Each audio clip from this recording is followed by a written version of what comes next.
السلام علیکم ورحمۃ اللہ تعالی وبرکاتہ نحمدہ ونصلی علی رسولہ الکریم اما بعد فاعوذ باللہ من الشیطان الرجیم بسم اللہ الرحمن الرحیم ان اللہ وملائکتہ یصلون علی النبی یا ایہا الذین آمنوا صلوا علیہ وسلموا تسلیما اللہم صلی وسلم دائما ابدا علی حبیبک خیر الخلق کلہم صلی اللہ تعالی علیہ وآلہ وسلم۔ محترم سامعین، اللہ تبارک و تعالیٰ کے کروڑ احسان ہے کہ اس نے ہمیں ماہ رمضان جیسی عظیم نعمت سے سرفراز فرمایا۔ ماہ رمضان کے فیضان کے کیا کہنے، اس کی تو ہر گھڑی رحمت بھری ہے۔ اس مہینے میں اجر و ثواب بہت ہی بڑھ جاتا ہے۔ نفل کا ثواب فرض کے برابر اور فرض کا ثواب 70 گنا کر دیا جاتا ہے۔ ایک حدیث کے مطابق ایک بار درود شریف پڑھیں تو لاکھ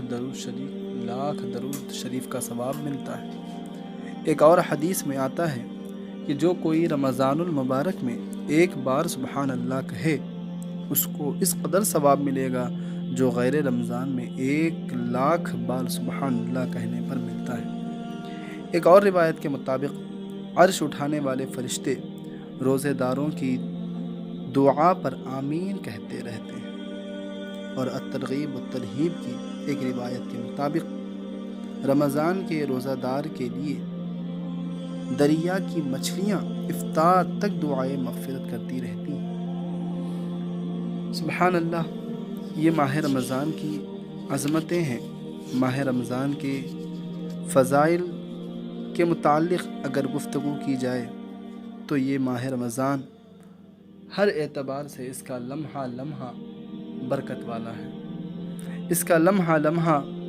رحمت والا ہے، اس کی ہر گھڑی فیض و برکت والی ہے۔ اسی لیے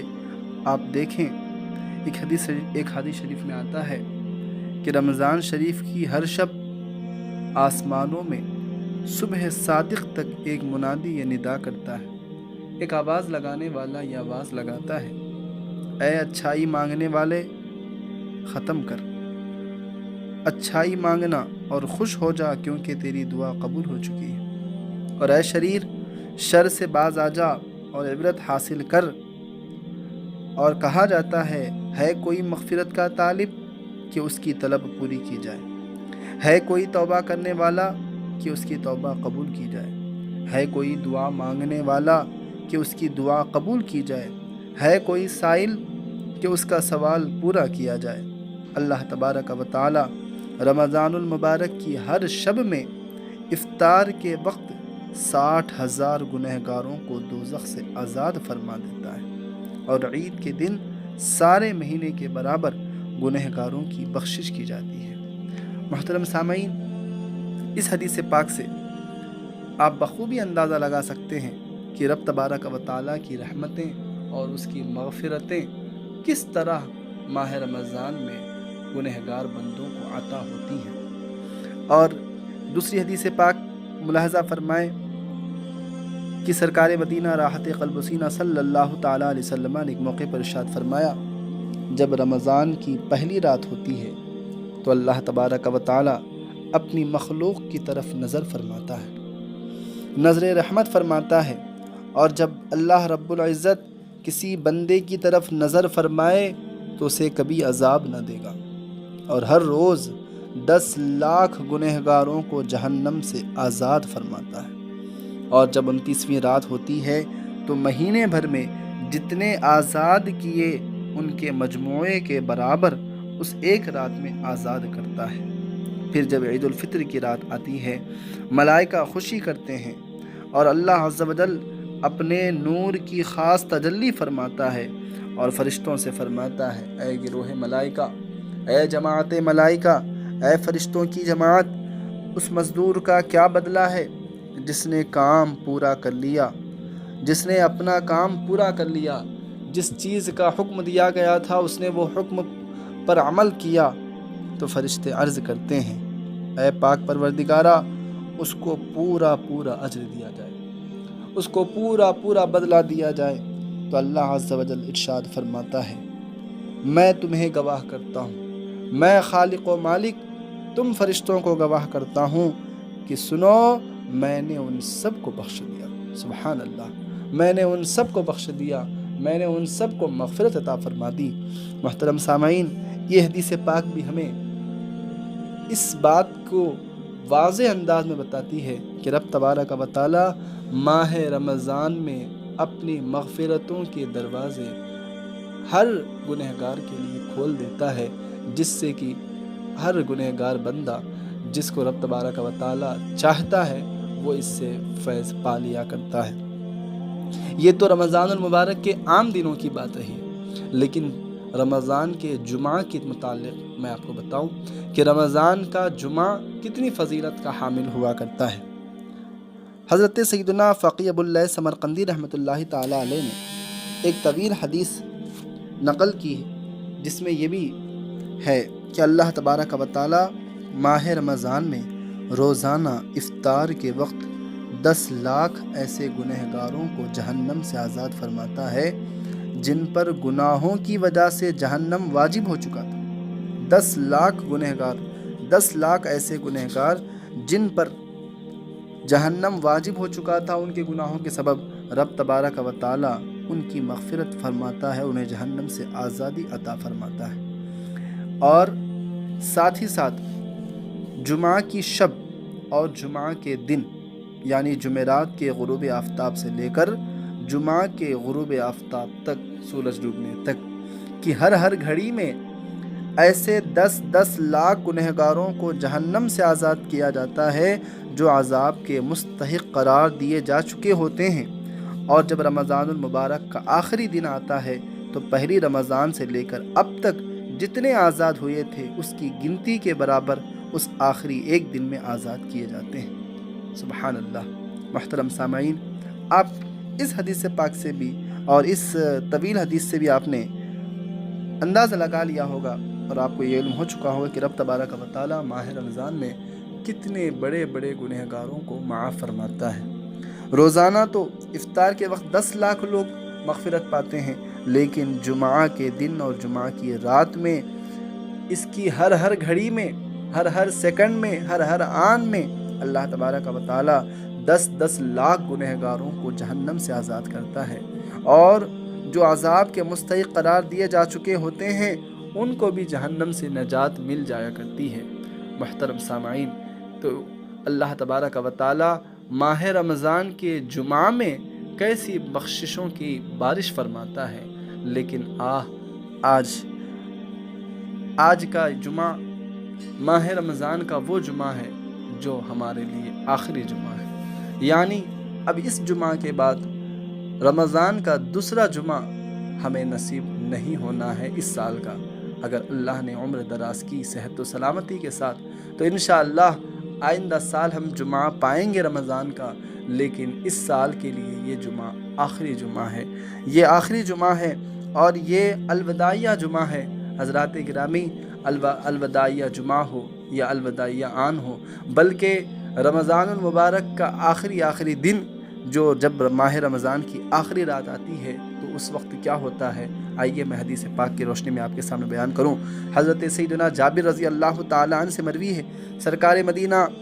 سرور قلب و سینہ صلی اللہ تعالی علیہ وسلم نے فرمایا، جب ماہ رمضان کی آخری رات آتی ہے، جب ماہ رمضان کی آخری شب آتی ہے تو زمین و آسمان اور ملائکہ میری امت کی مصیبت کو یاد کر کے روتے ہیں، میری امت کی مصیبت کو یاد کر کے روتے ہیں۔ عرض کیا گیا، یا رسول اللہ صلی اللہ تعالی علیہ وسلم، کون سی مصیبت؟ فرمایا، رمضان المبارک کا رخصت ہونا۔ رمضان المبارک کا رخصت ہونا یہ امت کے لیے ایسی مصیبت ہے کہ اس مصیبت کو یاد کر کے زمین و آسمان کے فرشتے بھی رویا کرتے ہیں۔ فرمایا، رمضان المبارک کا رخصت ہونا یہ ایسا غم ہے کہ اس غم پر نہ صرف لوگ، نہ صرف انسان، بلکہ اللہ کے مقدس فرشتے بھی اس پر غم منایا کرتے ہیں اور رویا کرتے ہیں۔ ایسا کیوں ہوتا ہے؟ کیونکہ اس میں صدقات اور دعاؤں کو قبول کیا جاتا ہے۔ اس ماہ میں نیکیوں کا اجر و ثواب بڑھا دیا جاتا ہے، عذاب دوزخ دور کیا جاتا ہے، تو رمضان المبارک کی جدائی سے بڑھ کر، رمضان المبارک کی وداع سے بڑھ کر میری امت کے لیے اور کون سی مصیبت ہو سکتی ہے؟ حضرات گرامی، یہ رمضان المبارک کا الوداع جمعہ کا مطلب یہ ہے کہ اب رمضان کی گھڑیاں قریب آ چکی ہیں، رمضان اب ہم سے رخصت ہونے والا ہے، رمضان اب ہم سے جانے والا ہے، رمضان اب ہم سے رخصت پانے والا ہے، اور ماہ رمضان کی فرقت و جدائی کے وقت زمین و آسمان اور ملائکہ ہم غلامان مصطفیٰ صلی اللہ تعالیٰ علیہ وسلم کی ہمدردی میں روتے ہیں کہ ان بیچارے مسلمانوں سے وہ ماہ مبارک رخصت ہو رہا ہے۔ یہ کون سا ماہ رخصت ہو رہا ہے؟ کون سی گھڑیاں ہم سے دور ہو رہی ہیں؟ صاحب، جس کی ہر گھڑی رحمت بری ہے، جس کی ہر آن چھما چھم رحمتیں برسا کرتی ہیں، جس مہینے میں جنت کے دروازے کھل جایا کرتے ہیں، وہ مہینہ ہم سے جدا ہو رہا ہے، وہ مہینہ ہم سے جدا ہو رہا ہے جس کے ہر گھڑی میں رحمتوں کا نزول ہوا کرتا ہے، وہ مہینہ ہم سے جدا ہو رہا ہے جس مہینے میں دوزخ کے دروازوں پر تالے پڑ جاتے ہیں، وہ مہینہ ہم سے جدا ہو رہا ہے جس میں روزانہ لاکھوں کروڑوں گنہگاروں کی مغفرت ہو جایا کرتی ہے۔ ہاں، وہ مہینہ ہم سے جدا ہو رہا ہے، ایسا انعامات و کرامات والا مہینہ، اور وہ مقدس مبارک مہینہ رخصت ہو رہا ہے جس میں کہ رب تبارک و تعالیٰ کی مغفرتیں، رحمتیں بے انتہا بندوں کو نصیب ہوا کرتی ہیں۔ جناب والا، ذرا سوچئے، غور کیجئے، فرشتے تک ہماری ہمدردی میں روئیں تو کیا ہمیں اس مقدس و محترم مہمان کی جدائی کے وقت رونا نہیں چاہیے؟ کیا یہ مقدس گھڑیاں ہم ایسے ہی گزار دیں گے؟ نہیں، ہماری آنکھیں بھی اس کے غم میں نمناک ہونی چاہیے۔ ماہ رمضان کے آخری لمحات میں ہمیں بھی صدمہ ہونا چاہیے کہ اب کہاں سے لائیں گے ہم وہ رونقیں؟ اب مسجدوں کی رونقیں کم ہو جائیں گی، نیکیوں کا جوش ٹھنڈا پڑ جائے گا۔ افسوس، روزوں کا لطف و مزہ، وقت افطار کا نورانی سما، تراویح کا کیف و سرور، اور ہر طرف قرآن کی تلاوت، جگہ جگہ نعت خوانی کی محفلیں، سحری کے وقت درود و سلام کی میٹھی میٹھی مد بھری آوازیں، آدھی رات کے بعد سحری کے لیے جگانے والوں کی صدائیں، یہ تمام مناظر اب کہاں نظر آئیں گے؟ ان سب باتوں کو یاد کرنے کے ساتھ ساتھ ماہ رمضان کی ان پیاری پیاری ساعتوں کی یاد کر کے جن میں انوار و تجلیات کی خوب بارشیں ہوتی ہیں، کیا یہ یاد کر کے ہمیں نہیں رونا چاہیے؟ ہمارا دل بالکل سیاہ پڑ چکا ہے، ہمارا دل بالکل سیاہ پڑ چکا ہے، ہمیں احساس تک نہیں ہوتا کہ رمضان آیا اور چلا گیا، لیکن رمضان کے لیے ہم نے کیا کیا، کیا نہیں کیا، رمضان میں ہم نے کون سے کام کیے، کون سے کام کرنے چاہیے تھے، کون سے کام نہیں کرنے چاہیے تھے، کن کاموں سے ہمیں توبہ کرنا چاہیے تھا، کن کاموں پر ہمیں عمل کرنا چاہیے تھا، ان تمام چیزوں سے ہم بالکل غافل ہو چکے ہیں۔ اگر ہمارا کوئی عزیز یا دوست ہم سے جدا ہو جاتا ہے تو ہمارا دل بے قرار ہو جاتا ہے، آنکھیں اشکبار ہو جایا کرتی ہیں، ہم دوست کو دوست کے گلے مل کر بغل گیر ہو کر رویا کرتے ہیں، حالانکہ دوست نے ہمیں کیا دیا؟ وہ دے بھی کیا سکتا ہے؟ چند پیسے، چند محبت کے جملے، یہی نہ، لیکن ماہ رمضان تو ہمیں انعامات دیا۔ ماہ رمضان ایک ایسا مہمان ہے اور ہمارا ایک ایسا دوست ہے جس نے ہمیں تراویح جیسی دولت دی۔ ماہ رمضان وہ رحمت والا مہینہ جس نے ہمیں مغفرتوں کا تحفہ پیش کیا تھا۔ ماہ رمضان ایک ایسا دوست ہے جس نے ہمیں روزوں کا تحفہ پیش کیا تھا۔ کیا اس مہمان کے جاتے وقت میں ہمیں نہیں رونا چاہیے؟ کیا ہمیں غم نہیں منانا چاہیے؟ کیا ہمیں ماہ رمضان کے لیے اپنے دل میں ایک درد کا گوشہ نہیں رکھنا چاہیے؟ بالکل رکھنا چاہیے۔ تو محترم سامعین، یہ ماہ رمضان کا آخری جمعہ ہمیں بہت کچھ سمجھا کے جا رہا ہے، بہت کچھ بتا کے جا رہا ہے، ہماری زندگیوں میں انقلاب لایا تھا، لیکن ہم نے اپنی زندگی میں کیا انقلاب پیدا کیا، یہ ہمیں غور کرنا ہے۔ 30 دن کے یہ روزے، یہ اتنے لمبے لمبے روزے اور یہ تمام چیزیں ہمیں بہت کچھ سکھا چکی ہیں ان لوگوں کے لیے جو سیکھنا چاہیں۔ ہمیں تہجد کی عادت نہیں تھی، رمضان نے ہمیں تہجد کی عادت دلوائی، ہمیں نمازیں 5 گانا وقت پہ ادا کرنے کی ہماری عادت نہیں تھی، لیکن رمضان نے ہمیں رب تبارک و تعالیٰ کی بارگاہ میں جھکنا سکھایا۔ تو اے مسلمانوں، جیسے رمضان میں تم نے عبادتیں کی، جیسے رمضان میں تم نے عبادتوں کا ذوق اپنے اندر پیدا کیا، تو اس عبادتوں کے ذوق کو سال کے مزید 11 مہینے باقی رکھنا، زندگی کے اندر انقلاب پیدا کرو اور رمضان المبارک کی عظمتوں کو اپنے دل میں بساؤ، اور ماہ رمضان کی عظمتوں کو بسا کر اپنے زندگیوں میں تبدیلی لا کر،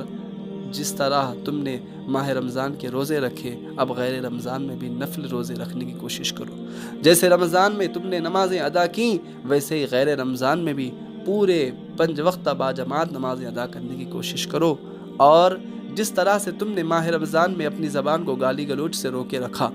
جھوٹ غیبت چغلی سے روکے رکھا، ویسے ہی غیر رمضان میں بھی اپنی زبان کو روکے رکھو۔ جس طرح تم نے ماہ رمضان کے اندر اپنے ہاتھوں کو صدقہ و خیرات کے لیے کشادہ کر دیا تھا، ویسے ہی غیر رمضان میں بھی ہمیشہ غرباء، فقراء، مساکین کو اپنا مالی تعاون پیش کرو۔ جس طرح ماہ رمضان کو تم نے نیکیوں میں گزارا، ویسے ہی غیر رمضان میں بھی نیکیوں میں گزارو، اور